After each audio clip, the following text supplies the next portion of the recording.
In this video, we will introduce some aspects related to the installation of the irrigation system to ensure it is the most practical and suitable for a correct distribution and efficient supply of water for our crop.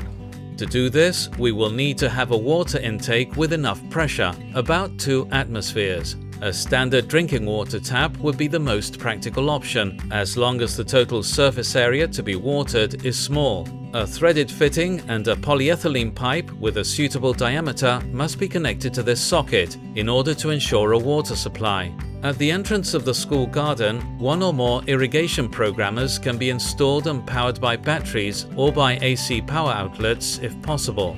After the programmer, the piping will continue with a secondary pipe, using 1 or more polyethylene pipes 25 mm in diameter, and they will be extended throughout the plot to later connect the integrated drip lines known as lateral lines. The pipelines could be 16 mm diameter.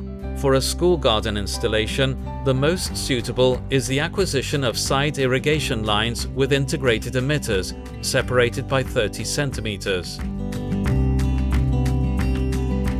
The secondary pipe is drilled with a hole punch of 16 mm diameter, and a tape-to-lateral connector is inserted to allow the connection with the pipe holder. A tap can also be inserted, which will allow us to open and close each of the crop lines individually. At the end of the pipe holder, to cut the watering, it should be strangled using a polyethylene ring.